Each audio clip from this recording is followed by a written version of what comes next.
is your WWE Royal Rumble post show. So just so you guys know, I'm going to have a more in-depth video uploading very soon. It's taking so long, and I wanted to make sure you guys got to that sooner rather than later. You all have been up for so long. I want to thank you guys so much for joining me and also for having so much fun with me on my Twitter as I live tweeted this pay-per-view. I've had so much fun doing that recently. I don't know why I stopped, so I think I'm actually going to start doing that a lot more often with you guys.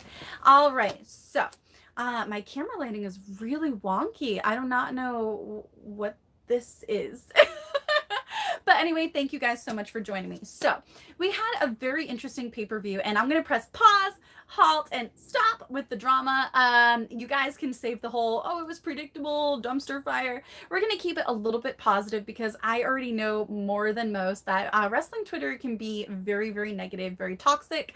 So I'm going to focus on the stuff that you guys may have missed from the people that know, aka me. I love focusing on news where you get more of an insight. Hello everybody, from somebody who's actually been in the ring, who knows a lot of these people on the pay-per-view, and give you guys a different sort of insight. You know, a lot of wrestlers and fans, they kind of rely on news from people that have never set foot in the ring, never had to deal with a lot of the stuff that we have to deal with. So I think that is a unique perspective from me for you guys, and for all things Taeler. So here we go. I think this is like my first ever live video, so bear with me. The lighting is the other video that's uploading is going to be so much better. So sorry. Okay.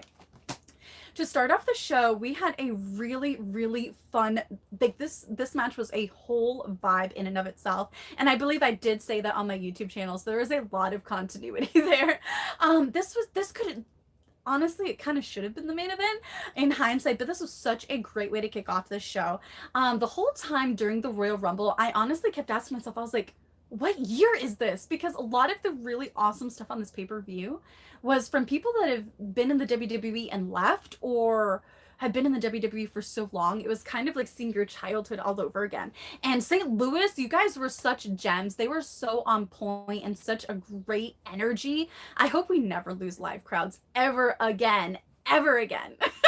Because they were there for so much amazing stuff. It really did. If there was more signs like visible in the crowd, it would have felt like I was like 12 again watching the WWE.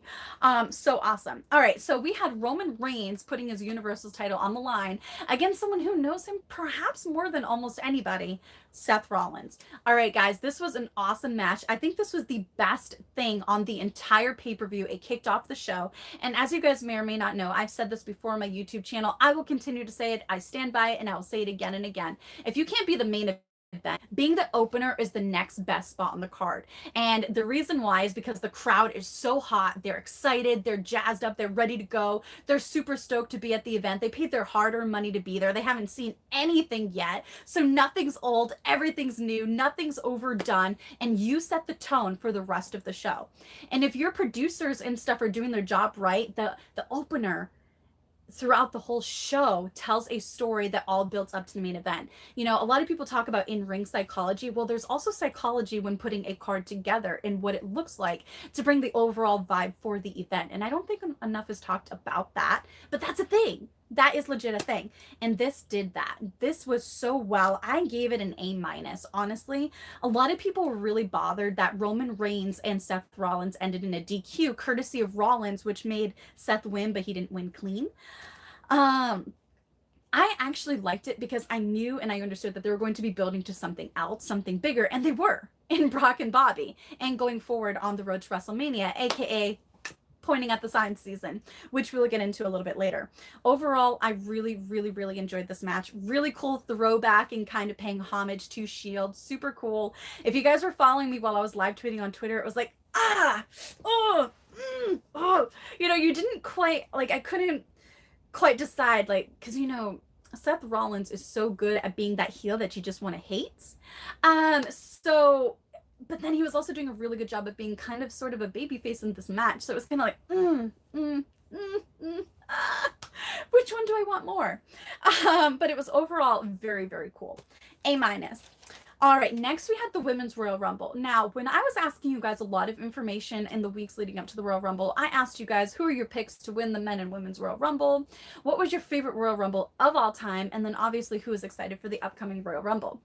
Well, I have to say that the most lackluster answers and reactions from you, the fans, was actually in regards to the Men's Royal Rumble. There was a lot more excitement for the Women's Royal Rumble, and I actually think that it did a pretty good job at delivering. Now, it wasn't the best Women's Royal Rumble they've had since they started doing the Women's Royal Rumble, but it wasn't bad. To me, it was not bad. I gave it a B minus. I loved that Sasha was the first one out. I loved that. I loved her energy and her vibe. You know, she was fresh off of getting the one up on Charlotte. It was a great way to start off. What kind of left me with like, what was how early she was eliminated. Like that was not on my bingo card. I was not prepared for that. But at the same time I was like, oh, okay, I see you, Zelina. Okay, I see what we're going for. But that was very interesting. I loved the Bella Twins returning. The Bella Twins have always been very, very good to me. So I was really excited to see them kick ass. And it was also really cool to see some homage being played when Brie kind of her own sister right out of there. They were playing a nice little callback. I honestly really loved a lot of the legends, but that being said, I felt really bad for Melina. I was like, oh, that was kind of dirty. And then Kelly, it felt like the first few legends, it was like I blinked and they were gone. And that was really, really sad for me. Not because I'm like, yeah, women's wrestling and I hate men's wrestling. No, I love all wrestling. Like I trained with mostly men. So like I have a huge respect for men's wrestling. But for me, like some of these women were my childhood. So when I got to see Ivory as Right to Censor, guys, I lost my mind. I was so stoked. It was wicked cool. My Boston came out. It was awesome. It was so amazing. And then she was gone. And by the way, I have no idea what's going on with this lighting. My other video was so much nicer. I do not know what it's like muting me. I don't know. I look like a skeleton or something. Anyway, so with that being said, one of the legends that seriously impressed me, and I really want to put so much respect on her right now, was Michelle McCool. She did not miss a beat. She looked like she was still a full-fledged in-ring, currently competing WWE superstar, ready to give Becky Lynch like a run for her money. That's like how good she looked. Like I was so excited for her, and I was like, yes. Michelle McCool never really got her due. I personally think like she worked so hard to earn her own opportunities and not be given them by who she was married to. Like she worked so hard behind the scenes and she was a huge advocate for other women as well. So I feel like she deserved more respect. And I feel like this Rumble, she really got it, guys. She really did. And she looks so amazing. Mickie James, I was really happy with how long she got to be in there. Of course, I did want her in there longer. I was hoping like final 5 status for Mickie. But I was so excited with the reaction to you because on Twitter I was like, all right, you guys know what to do. As soon as Mickie comes out and you hear hardcore country, I want you guys chanting, let's go Mickie. Taeler Hendrix. And they did. It was so awesome. I was so excited. And at least the person that eliminated her is a WWE Hall of Famer, being Lita. Now, I did think it was weird that Lita didn't make it to the final 4 because, I mean, she did just recently get the one up on Charlotte. And it was like the last 2 women to get the one up on Charlotte on SmackDown literally did not make it next to the final 4 at all. So I was like, what was the point of giving them the comeuppance with Charlotte? I digress. Your final 4 ended up being Ronda Rousey, which was awesome. Charlotte Flair, Bianca Belair, and Shayna Baszler. I really did think it was cool that Bianca was in the final 4 because it also pays homage to her status and the fact that she literally won at last year's Royal Rumble to get to WrestleMania with her and Sasha Banks for the SmackDown Women's Championship. So that's really, really cool because to have her go from winning it to getting eliminated super early wouldn't have been great in my opinion. So that was really, really cool. Baszler did this really awesome reversal from the Twisted Fate. It looked awesome. The camera was right there for it. It was a great angle shot. Whoever was in charge of that did amazing. Overall, with Ronda Rousey winning, I love Roddy Piper. When I was really, really green in the business, I was on a show with him and he was one of the most awesome men I've ever met in wrestling. So the fact that she pays homage to him warms my heart. I'll always cheer Ronda for that. And I just love how badass she is. And she makes no apologies, guys. When she gives you an opinion you might not like, it's because it's an opinion that is unfavorable because, you know, it's true most of the time. But anyways, I gave this a B minus. I really, really enjoyed it. Moving on, then we had Brock Lesnar. No, we had Becky Lynch versus Doudrop. Now, first and foremost, I know everybody's gonna be like, "Oh, well, we all knew Becky was gonna win, yada yada yada." That's all well and fine. Like, just enjoy the ride. But I will say, just because you know Becky's going to win, does not take anything away from Doudrop. I am a huge fan of Piper's. I always have been. I've kind of watched her journey, kind of like not like maybe it's creepy. I don't know. Like I know a lot of these girls from the internet. You know what I mean? I've been in wrestling for so long, but it doesn't. So I've gotten to watch a lot of women grow, including myself.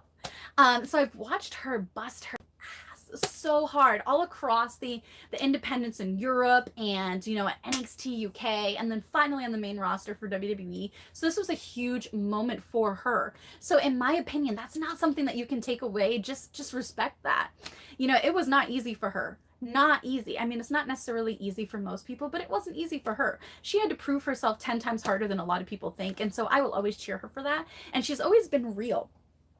She's always been real. She's never gotten a big ego, a big head, nothing. She's just always herself, and that to me is amazing. That speaks to the gumption of the person she is. Overall, I enjoyed it. I gave it a B plus. A lot of people were not very favorable on this, but guys, I was like, why isn't the crowd more into this match? It was like towards the beginning. And then I found out about the fire and I was like, oh, okay, well, Rhonda pointing at the sign, the thing melted, started getting a fire. Okay. All right. I get it. St. Louis, you're forgiven. Okay. And also to shout out to the people that were in charge of that because they were able to clean that up and keep everybody safe super quick and they got everything back on track. And then St. Louis was back on fire. You guys are gems. Manhandle slam from I think the second rope for the 1, 2, 3. Big time Bex retains heading to WrestleMania. All right, then we had Brock Lesnar versus Bobby Lashley. I feel like this is the match that most people's eyes were on and hyped for leading into this pay-per-view, at least according to the responses I got on social media. I gave this match a what did I give this match? Oh yeah, I gave this match like a C plus. I saw a lot of people were not favorable on this match, but I liked it because I understood what it was. It was gonna be a slugfest. You got a beast going up against another beast. You know what I mean? Like you kind of know what you're in for. Like when you find out you're gonna be wrestling Brock Lesnar, you kind of know what day at the office it's going to be. You know what I'm saying? So I was expecting a lot of hard hitting, a lot of brutality, and just intense, giant, like specimens of men like clashing together. No barricade was going to be saved, no ring stairs, so forth and so on. I honestly thought there was going to be more destruction than there was. I kind of wanted, not to be, I'm a huge fan of Marvel, but forgive me for this. I wanted there to be carnage. Like, let there be carnage. That's what I wanted from this match, to be honest. And I'm a fan of both men, so this was a really, really fun match for me. Of course, we had some stricklings from the beginning for Roman as he came in after one of the referee was already taken out by accident by Brock Lesnar on 2 occasions. Really rough day at the office for him. Spear to Brock Lesnar, belt from Heyman to Roman to Brock. Boom, 1, 2, 3 from Bobby, who played it very smart. Why work harder when you can work smarter? You know what I'm saying? In the end, your new WWE champion is none other than the almighty Bobby Lashley. Super cool. I have a feeling this is obviously not the last we're going to hear of that. I was actually super stoked. I enjoyed it. At one point, I was like, oh my God, their necks. Please protect your necks because we know how that story ends. Those suplexes were so intense. The F5, all of it. Good stuff. All right. Then we had the main event of the evening, the men's Royal Rumble. Now, I did think that this was really, really odd because it seemed like no matter how much I talked to you guys about the upcoming Royal Rumble pay-per-view, it seemed like you guys just weren't really into whoever was going to win it. So that was really weird. But also too, what was weird is it had less participants announced, but yet I felt like there was better surprises in the women's who had more people announced. So that was kind of a give and take, but I digress, neither here nor there. It's your main event of the evening. I am such a huge fan of AJ Styles. I've been on so many different cards within several different companies with AJ Styles. And like, from the time he treated me when I was nobody to the time where I got a little bit of buzz, he never treated me different. He was always really, really great, always gave me really good feedback. He looked out for me whenever he could. Such a great all-around guy. Love that guy to death. I want to see him succeed at his wildest dreams, him and his family. So I'm always rooting for AJ Styles. He's one of those talents that can literally do it all. Like, he can do it all. Like, if you can be funny while pretending to be blind and on commentary, I mean, you can literally do anything. And he's just one of those talents that can make anybody look good. He can carry anybody, make anybody look good. So I just love that. You can't have enough people like that in your company, in my opinion. Neither here nor there. I also happen to be a huge fan of Shinsuke Nakamura, guys. His energy in locker rooms is amazing.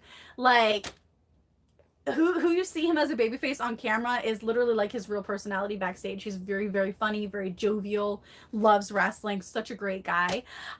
So yes, love Shinsuke Nakamura.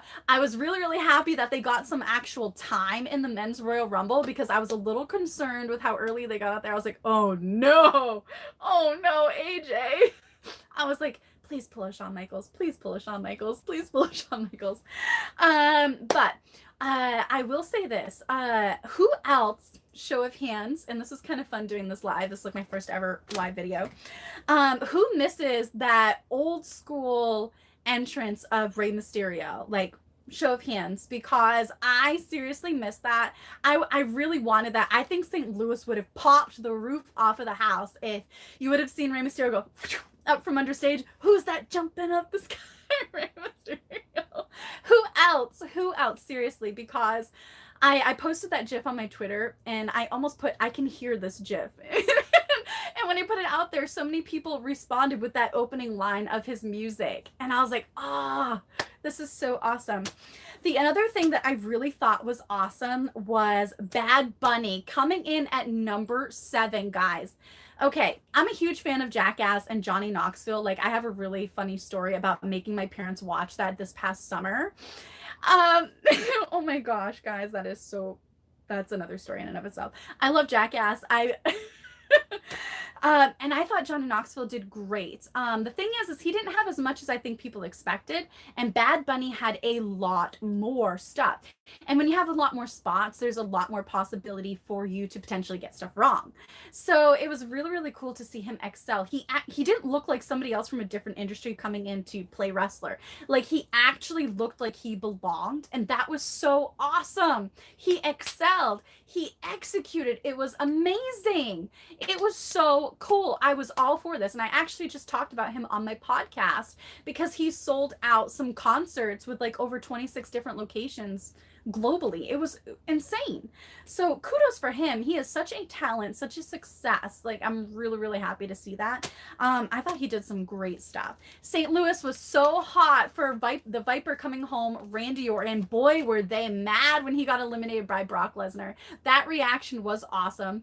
Almost reminded me of Thanos. So I tweeted that.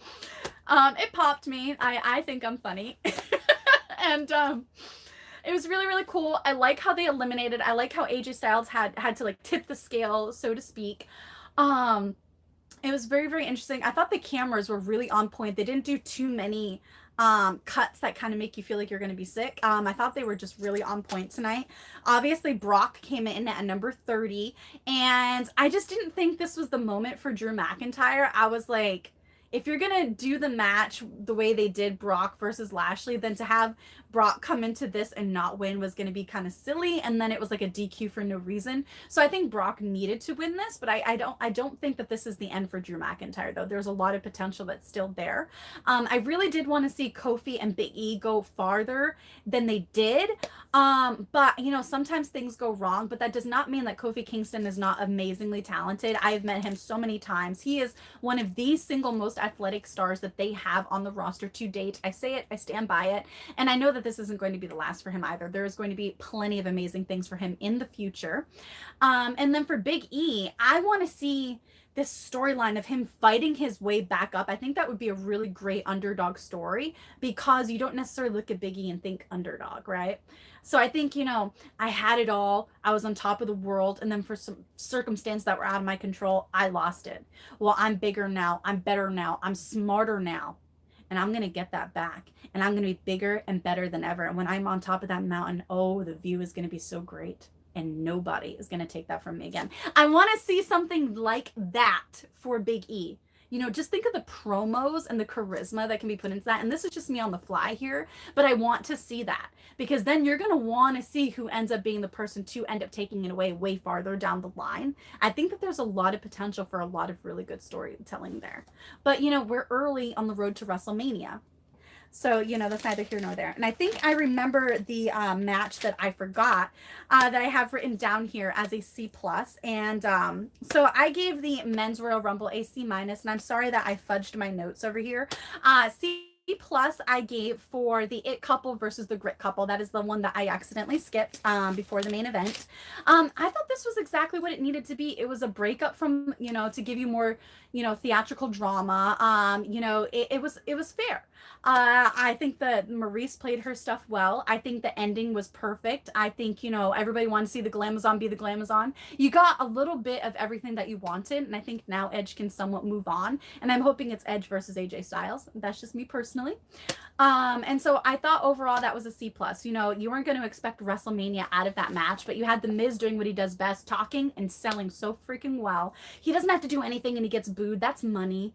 Maurice is Maurice. I freaking love her. She's so fabulous. Like, she is so funny and fabulous, and she's doing her role. People hate her like, oh, she can't wrestle. It's like, nah, did you see that Hurricane Rana though?